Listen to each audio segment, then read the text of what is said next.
লালমোহন পৌরসভার এই 24-25 অর্থ বছরের জন্য 44,78,511 টাকার বাজেট আমরা ঘোষণা করছি। আমরা এবার এই অর্থ বছরের জন্য আমরা রাজস্ব আয় ধরেছি 13,44,95,000 টাকা।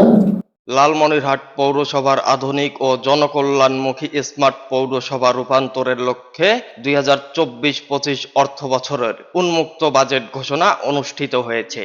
শনিবার 13 জুলাই সকাল 10:30টায় পৌরসভা কার্যালয়ের 3য় তলার হল রুমে 48,78,23,511 টাকার বাজেট ঘোষণা করেন পৌর মেয়র রেজাউল করিম স্বপন।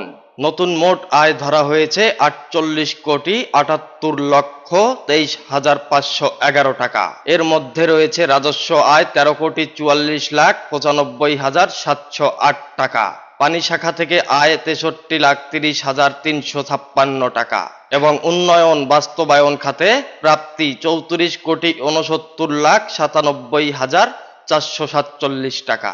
উক্ত বাজেটে ব্যয় ধরা হয়েছে 47,90,000 টাকা এবং প্রস্তাবিত উদ্বৃত্ত ধরা হয়েছে 1,77,33,511 টাকা। এ বিষয়ে সাংবাদিকদের এক প্রশ্নের জবাবে পৌর মেয়র রেজাউল করিম স্বপন বলেন, এবারের বাজেটে জনগণের ওপর কোনরূপ কর বৃদ্ধি না করেই জনকল্যাণমুখী বাজেট করা হয়েছে। উক্ত বাজেট বাস্তবায়ন হলে আমরা আমাদের পৌর এলাকাকে পরিচ্ছন্ন, স্মার্ট ও উন্নত অবকাঠামো সমৃদ্ধ পৌরসভা গঠনে এক ধাপ এগিয়ে যাব।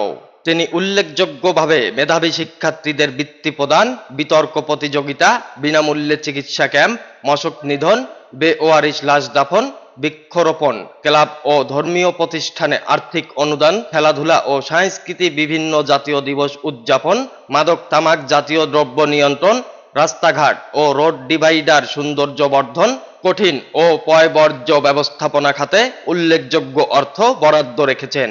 বিশেষ করে শহরের প্রধান প্রধান রাস্তা সহ গলির রাস্তা, ড্রেন মেরামত ও সংস্কার খাতে 27 কোটি টাকা বরাদ্দ রেখেছেন তিনি। এছাড়া তিনি আধুনিক বহুতল বিশিষ্ট পৌর ভবন নির্মাণে প্রায় 5 কোটি টাকা কাজ বাস্তবায়ন প্রক্রিয়াধীন চূড়ান্ত রয়েছে। এ সময় উক্ত সভায় উপস্থিত ছিলেন পৌরসভার সকল কাউন্সিলর, কর্মকর্তা, কর্মচারীগণ ও সাংবাদিকবৃন্দ উপস্থিত ছিলেন। UTV Bangla news 24, Lalmonirhat.